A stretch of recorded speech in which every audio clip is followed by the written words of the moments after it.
இலங்கை தொடர்பான அறிக்கை பான் கி மூனிடம் ஒப்படைக்கப்படும் என ஐநா தெரிவித்துள்ளது. பரிதி கொலையுடன் அரசாங்கத்தை தொடர்பு படுத்த புலிகள் முயற்சி என்கிறார் அரசாங்கத்தின் சிரேஷ்ட அதிகாரி.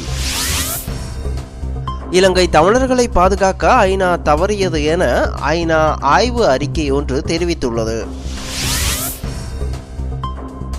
சிறைச்சாலை வன்முறைகள் தொடர்பில் இலங்கை மனித உரிமைகள் ஆணைக்குழு விசாரணை.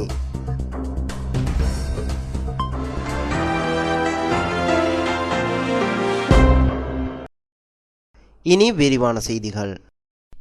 இலங்கை தொடர்பான அறிக்கை ஒன்று ஐக்கிய நாடுகள் அமைப்பின் பொதுச் செயலாளர் பான் கி மூனிடம் ஒப்படைக்கப்பட உள்ளதாக தெரிவிக்கப்படுகிறது. இலங்கையில் ஐக்கிய நாடுகள் அமைப்பின் பணிகள் தொடர்பில் அந்த அறிக்கையில் குறிப்பிடப்பட்டிருக்கும் என பான் கி மூனின் பேச்சாளர் மார்டின் நெத்தர்ஸ்கி தெரிவித்துள்ளார். ஐக்கிய நாடுகள் அமைப்பின் நாளாந்த ஊடகவியலாளர் சந்திப்பில் கலந்து கொண்ட போது அவர் இதனை குறிப்பிட்டுள்ளார். பொதுச் செயலாளர் பான் கி மூன் இந்த அறிக்கையை வாசித்த பின்னர் இந்த அறிக்கை பகிரங்கப்படுத்தப்படும் என அவர் தெரிவித்துள்ளார். ஐக்கிய நாடுகள் அமைப்பின் இலங்கை தொடர்பான நிபுணர் குழு விசாரணைகளின் அடிப்படையில் இந்த அறிக்கை தயாரிக்கப்பட்டுள்ளது. தருஸ்மன் தலைமையிலான நிபுணர் குழு இலங்கை விவகாரங்களில் ஐக்கிய நாடுகள் அமைப்பின் செயற்பாடுகள் குறித்து மீளாய்வு செய்யும் வகையில் அறிக்கை அமைந்துள்ளதாக குறிப்பிடப்படுகிறது. இந்த வார இறுதியளவில் அறிக்கை வெளியிடப்பட உள்ளதாக தெரிய வருகிறது.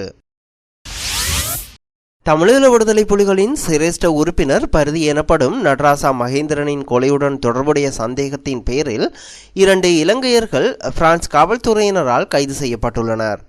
கடந்த வியாழக்கிழமை இரவு பரிதி மீது இனம் தெரியாத நபர்கள் துப்பாக்கிச்சூடு நடத்தினர்.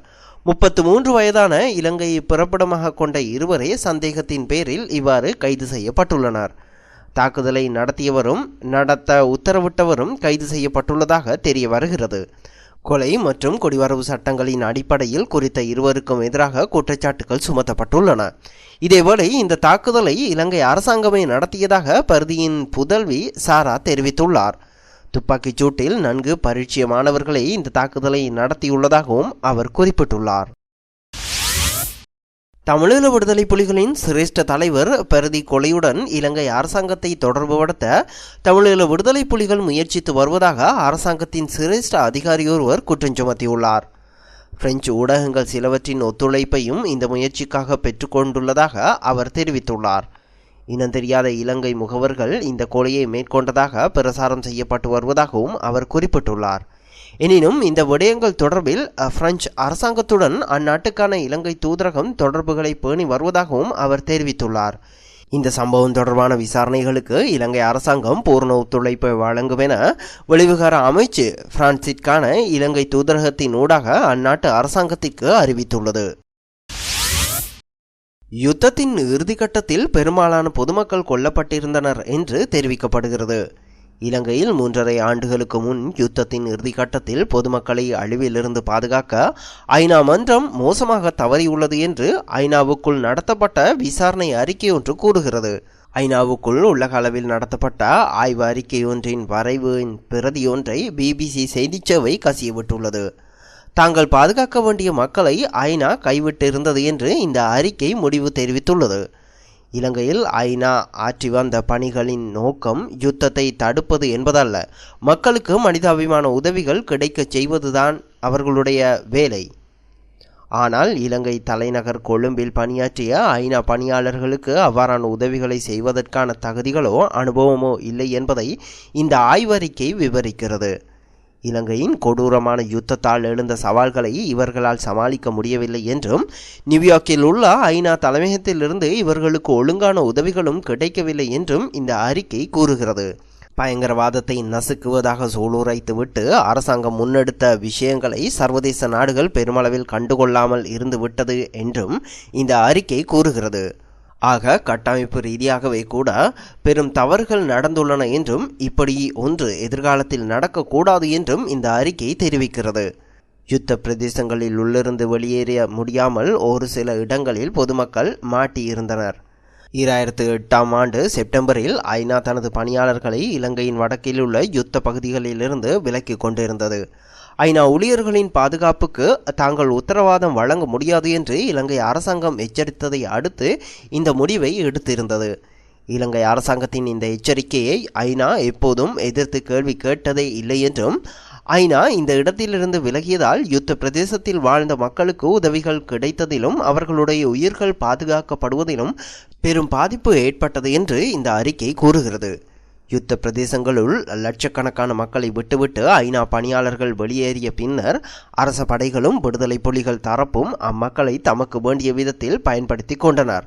விடுதலை புலிகள் அவர்களை மனித கேடயங்களாக பயன்படுத்தியும் கட்டாயத்தில் சண்டையில் ஈடுபட வைத்தும் வந்தனர் என்றால் அரச படையினர் கண்மூடித்தனமான தாக்குதல்களுக்கு அவர்கள் விலை கொடுத்தும் வந்தனர். இலங்கையில் மிக மோசமான ஒரு பெருந்துயர சூழல் நிலவியதாக ஐநாவின் இந்த அறிக்கை கூறுகிறது. பொதுமக்கள் கொல்லப்படாமல் தடுப்பதற்கு முயல வேண்டும் என்பதை கொழும்பில் உள்ள மூத்த ஐநா அதிகாரிகள் தங்களது பொறுப்பாகவே கருதவில்லை என்றும் நியூயார்க்கில் உள்ள ஐநா தலைமையக அதிகாரிகளும் அவர்களுக்கு அறிவுறுத்தல்களையோ மாற்று உதவிகளையோ வழங்கவில்லை என்றும் இந்த அறிக்கை விமர்சித்துள்ளது. 13ஆம் திருத்தச் சட்டம் ரத்து செய்யப்படுவதை ஏற்றுக்கொள்ள முடியாது என ஐக்கிய தேசிய கட்சி தெரிவித்துள்ளது. எனினும் மாகாண சபை முறைமை தொடர்பில் நடைமுறை சாத்தியமுடைய மாற்று யோசனைகள் முன்வைக்கப்பட்டால் அது தொடர்பில் பரிசீலனை செய்ய முடியும் என ஐக்கிய தேசிய கட்சியின் பொதுச் செயலாளர் திஸ் அத்தநாயக்க தெரிவித்துள்ளார். 1987ஆம் ஆண்டு இலங்கை இந்திய உடன்படிக்கை அவசரமாக கையெழுத்திடப்பட்டதாகவும் இதனால் 13வது திருத்தச் சட்டத்தில் சில குறைபாடுகள் இருக்கக்கூடும் எனவும் அவர் சுட்டிக்காட்டியுள்ளார். எனினும் ஒட்டுமொத்த திருத்தச் சட்டத்தை ரத்து செய்வதை அனுமதிக்க முடியாது எனவும் அவர் தெரிவித்துள்ளார். அதிகார பகிர்வு என்ற எண்ணக்கருவை சிதைக்காத வகையில் நடைமுறை சாத்தியப்பாடுடையதுமான ஒரு மாற்று யோசனையை ஏற்றுக்கொள்ள தயார் என அவர் குறிப்பிட்டுள்ளார். பாராளுமன்றத்தின் ஆளுமையை எல்லா நேரங்களிலும் பாதுகாக்க வேண்டியது அவசியம் எனவும் திஸ் அத்தநாயக்க மேலும் தெரிவித்துள்ளார். சிறைச்சாலைகளை பாதுகாப்பு அமைச்சின் கீழ் கொண்டுவர முயற்சிக்கப்படுவதாக ஐக்கிய தேசிய கட்சியின் முன்னாள் பிரதி தலைவர் கரு ஜெயசூரிய தெரிவித்துள்ளார். சிறைச்சாலைகளை பாதுகாப்பு அமைச்சின் கீழ் கொண்டுவர வேண்டுமென சிறைச்சாலைகள் ஆணையாளர் நாயகம் கோரியுள்ளதாகவும் அவர் குறிப்பிட்டுள்ளார். இந்த கோரிக்கையை அவராகவே முன்வைத்தாரா அல்லது வேறு எவரது தேவைக்காக கோருகிறாரா என்பது புரியவில்லை எனவும் கரு ஜெயசூரிய சுட்டிக்காட்டியுள்ளார். ஜனநாயக நாடுகளில் சிறைச்சாலைகள் பாதுகாப்பு அமைச்சின் கீழ் நிர்வாகம் செய்யப்படுவது இல்லை எனவும் அவர் தெரிவித்துள்ளார்.